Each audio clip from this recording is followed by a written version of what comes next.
পৃথিবীতে সূর্যের তাপ বৃদ্ধি পাওয়া নিয়ে মহানবী হযরত মুহাম্মদ সাল্লাল্লাহু আলাইহি সাল্লাম বলেছেন, গরমের প্রচণ্ডতা আসে জাহান্নামের উত্তাপ হতে।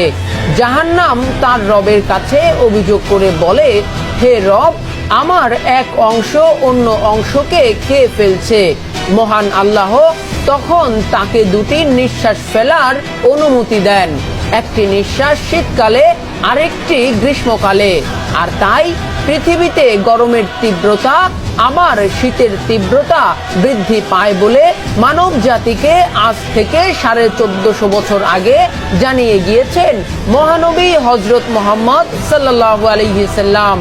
তীব্র রোদ সম্পর্কিত এক হাদিসে এসেছে, হযরত আবু যর গিফারি রাদিয়াল্লাহু তাআলা আনহু বলেন, এক সফরে আমরা আল্লাহর রাসূল সাল্লাল্লাহু আলাইহি সাল্লামের সঙ্গে ছিলাম। এক সময় মুয়াজ্জিন জোহরের নামাজের আজান দিতে চেয়েছিল। তখন নবীজি সাল্লাল্লাহু আলাইহি সাল্লাম বলেন, গরম কমতে দাও। কিছুক্ষণ পর আবার মুয়াজ্জিন আজান দিতে চাইলে নবী সাল্লাল্লাহু আলাইহি সাল্লাম পুনরায় বলেন, গরম কমতে দাও। এভাবে তিনি নামাজ আদায়ে এত বিলম্ব করলেন যে আমরা টিলাগুলোর ছায়া দেখতে পেলাম। অতঃপর নবী সাল্লাল্লাহু আলাইহি সাল্লাম বলেন, গরমের প্রচণ্ডতা জাহান্নামের উত্তাপ হতে।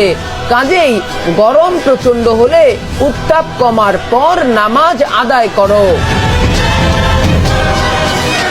এদিকে পৃথিবীব্যাপী সূর্যের যে উত্তাপ একের পর এক বেড়েই চলছে, তা নিয়ে ইসলামিক গবেষকরাও মহানবী হযরত মুহাম্মদ সাল্লাল্লাহু আলাইহি সাল্লামের হাদিস বিশ্লেষণ করে জানিয়েছেন, জাহান্নাম ও সূর্যের মধ্যে শুকনো সংযোগ ও সম্পর্ক সৃষ্টি করে রেখেছেন মহান আল্লাহ তাআলা। সে অনুযায়ী জাহান্নাম থেকেই উত্তাপ গ্রহণ করে সূর্য, আর সূর্য তাপ বিকিরণে যন্ত্রের মতো কাজ করে। তাই সূর্যের দূরত্ব অনুপাতে পৃথিবীর বিভিন্ন জায়গায় গ্রীষ্মকালে বা শীতকালের আবির্ভাব ঘটে। ইসলামিক স্কলারদের মতে শীত গ্রীষ্মের তীব্রতার জন্য প্রত্যক্ষ কারণ হলো পৃথিবীর উপর সূর্যের তির্যক বা খারাপ ভাবে আলো দেয়া, আর পরোক্ষ কারণ হলো জাহান্নামের নিঃশ্বাস।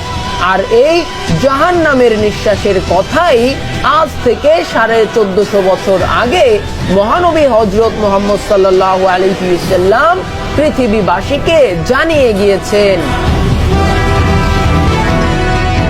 গরমের তীব্রতা নিয়ে মহানবী সাল্লাল্লাহু আলাইহি সাল্লাম বিশ্ববাসীকে যে সত্য জানিয়ে গিয়েছিলেন, সেসব তথ্য বিশ্লেষণ করে ওলামায়ে কেরামগণ একমত হয়েছেন যে আসলে গরমের তীব্রতা পৃথিবীবাসীকে জাহান্নামের তীব্রতার কথা স্মরণ করিয়ে দেয়।